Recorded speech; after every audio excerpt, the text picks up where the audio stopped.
It's time to unleash the expert. What is he an expert on?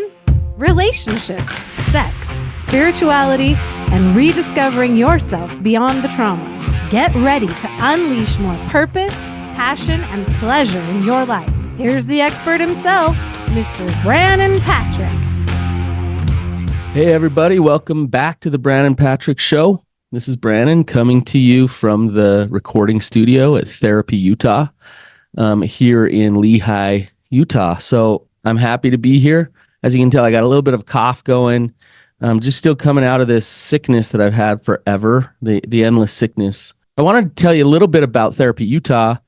Therapy Utah is an organization, a business that I started with my partner, Kathy, it's about 7 years ago now, which is crazy. And we've grown. We have something like 25 therapists working here, and we do mental health therapy. We do the the accelerated resolution therapy, the EMDR, trauma work. We specialize in trauma work. Some of our therapists are getting more into sand tray therapy as well, working with adolescents and children.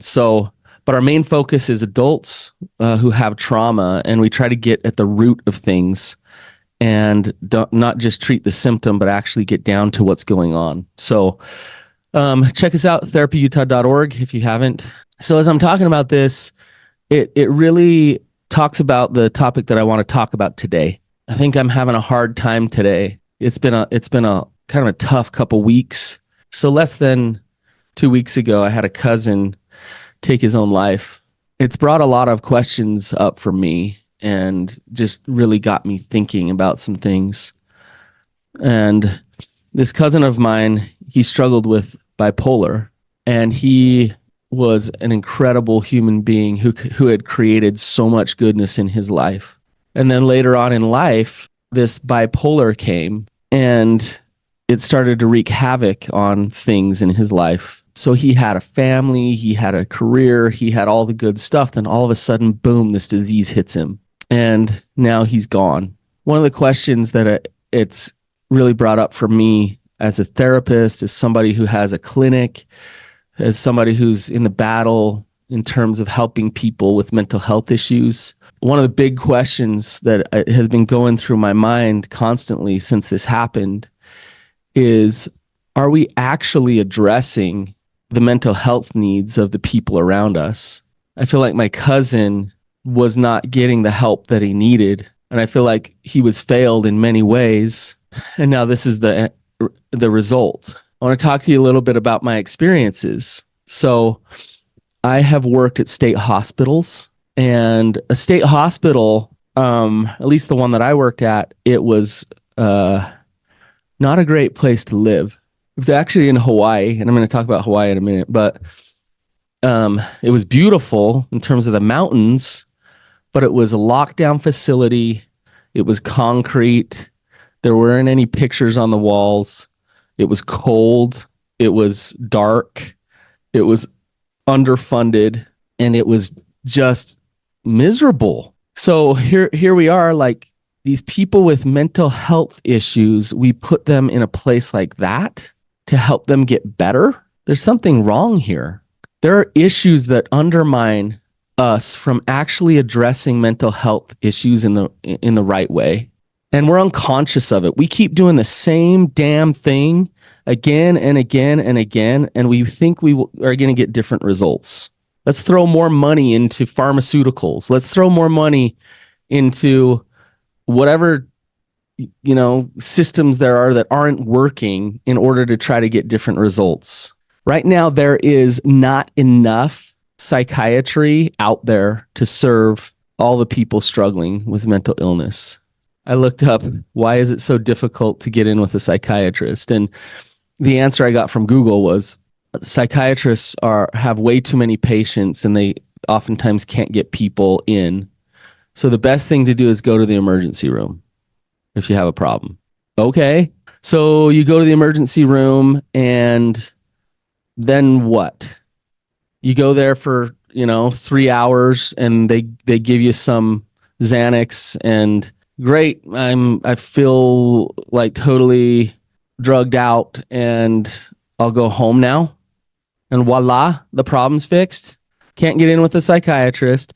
Go to the ER, get some benzodiazepine that soothes my emotions for the time being, but doesn't address the actual issue, doesn't actually take care of the problem, doesn't give the support needed. Why do we think that a Western model of medicine that is try to get in with somebody who can prescribe the right medication to make it right, and that's the only thing that works? And then it's so difficult to find somebody who can prescribe it right or actually give a good assessment to figure out what to prescribe, that then your disease continues and there's nothing that is right about the situation. The stigma around mental health has been horrendous for years. Luckily, it's getting a little bit better, but when somebody struggles with bipolar, schizophrenia, major depressive disorder, when they struggle with those things, we don't look at it oftentimes like for instance, somebody struggling with cancer. Somebody struggling with cancer, we have compassion. There's rallies, there's people in the community come together. Someone has to shave their head because they have chemotherapy. Everyone else is shaving their head all around them. Not with mental illness. With mental illness, we sit back and the stigma comes in and people judge. People look at it and say, well, what's wrong with you? Sorry, I'm a little disorganized here with my thoughts. Let me rein these in. We have stigma around mental illness. Because of that, there's a lot of judgment. There's a lot of fear about being seen and having it be known that that's what we're struggling with. There's a lot of silence. There's a lot of isolation, a lot of secrecy around the mental illness, which prevents people from getting the resources and the support that they actually need to deal with the illness in a healthy way. We have systems, Western medicine, ways of thinking that are all about treating the symptom with a pill. That I can pop a magic pill and the symptom gets better, which it can. The problem is it comes back. When I went to the conference last summer on psychedelic treatment for mental health, over and over again, what I kept hearing was, look, this isn't like the end all be all magic thing that cures everything. This can awaken somebody, it can jolt them, but then they need ongoing aftercare. They need an ongoing plan that they work, that they participate in order to actually help them. Our systems are built on two things. One, treating the symptom, or two, go get your mental health care as a punishment in the judicial system. The state hospital is actually just a jail that they have a med cart in that they pop meds to the people in there. And I think somebody starting out with a mental illness, if you're 40 and you have a mental break, you have a manic episode, or you go into a depressive state and you're looking at, oh my gosh, my brain, I know something's wrong and I know it's getting worse. Am I going to end up in that hospital after I take my family through all kinds of hell? Because I don't think there's another answer. I don't know if there's another way, because I get in with my psychiatrist, or I can't get in with my psychiatrist, or I get in with a psychiatrist who doesn't assess me well, doesn't help me, just tries to give me the right pill, and it's not working. And now what I'm looking at is progressing toward the state hospital. No, thank you. I want to share this with you. This is interesting. So Finland used to have one of the highest rates of people in hospital beds for mental illness compared to the population. Now Finland is known as the happiest, healthiest, mentally healthiest country in the world. Something shifted. Something changed dramatically in Finland, and this is what it says. The National Institute of Health, which is interesting. Our government is writing this, yet nothing's changing. But the National Institute of Health says psychiatric care in Finland has been transformed over the last quarter of a century, from a system focused on inpatient institutional care and treatment, when Finland had one of the highest ratios of hospital beds to population in Europe, to one essentially based on community services. There's something important there. That it's really important to hear what that said. There's a shift from treatment in a hospital to recovery capital. We go from, throwing them away in a hospital and hiding them and treating them there to bringing them forward and supporting and loving and creating opportunity for those struggling. I talk about just side note, in Finland 7% of people struggle with a mental health issue. In the United States 19.8% of people struggle with a mental health issue. We're talking 1 out of 5. When we look at the United States, the happiest, healthiest state is Hawaii. So there I was. It was such a mix of all the weirdness, because there I was working in the state hospital that was at the base of the Ku'ulau mountain range, that were these towering, beautiful, green mountains that would have waterfalls coming off of them every time it rained, that you could see right from the state hospital in this jail cell type place. So the freshness of the mountains, of the plants, of the rain. In Hawaii, there literally is sunshine and rainbows all the time. It is paradise. So it's no wonder that people are happier there. Hawaii has the great outdoors. They have nature. They have water. They have beaches. You guys know what Hawaii is. But there's something else that Hawaii has that's different than the rest of the country. And that's that Hawaii traditionally does not come from this Western model of medicine. Yes, it's been westernized, but I've lived there. I lived there for 3 years. The culture in Hawaii is drastically different than the mainland. There's a culture that's focused on connection to the land, knowing that we're a part of it all. There's a culture that's focused on ohana, where we're all family. You should see the way they drive over there. It's not road rage in Hawaii. It's the opposite. It's like, oh, what can I do in order to be kind on the road today? That traffic jams would start because so many people were letting other people in. They're inclusive. They're laid back. They call it Hawaii time. And Hawaii time is kind of like, well, we got an appointment, but just kind of show up whenever you want. Because it's chill. They live aloha. No wonder the happiest state is Hawaii, because they have all of these inputs that make your soul feel good.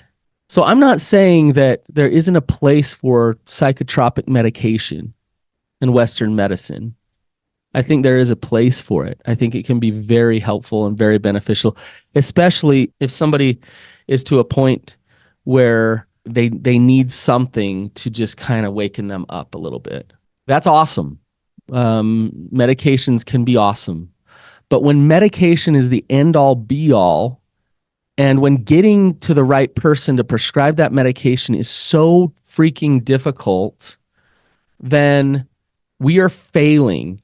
We are failing as a society, and we are not looking at this in the right way. And I haven't even talked about the reasons why 19.8% of Americans are pushed into a mental break.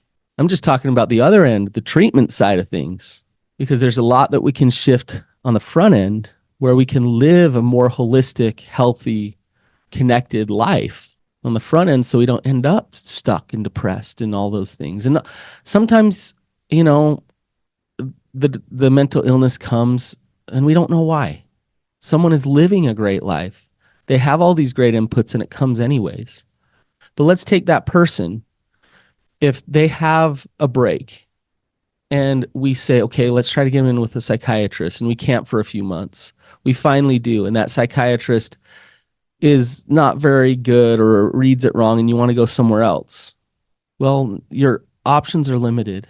But we could take somebody in like that and say, okay, how can we change the inputs in your life to shift your levels of stress, to have you practice things every day to keep your brain healthy, eat the right foods, do the things that encourage brain health, mental health, and good health for your soul. where it's a focus on that and it's a priority on that. Well, but I got to work. I got to make money. I got to raise a family. Great. This is the priority first and foremost. And we value that as a society. We're going to encourage you to take care of that first and foremost. We're going to give you the opportunities and the resources and the systems that can actually help you create a whole plan to take care of that first and foremost. That's what we're going to do. And once you got that plan and you're working it, it's day in and day out, you're doing your dailies, you have good habits, you're connecting to others, you're feeling God in your life, you're feeling loved, and your med management is going well. My guess is that much better than the current systems that we have. There's so many good people in healthcare and in mental health professionals that want to help and want to do the right things. But are we under a paradigm and a system that sets us up for failure a lot of times? I think so. And it trickles down to the individual, like my cousin. And that pisses me off. And it makes me sad. And I think things can be different. Finland changed it. Finland woke up. Finland said enough is enough. And they actually did some radical things that shifted everything. Thanks for listening, you guys.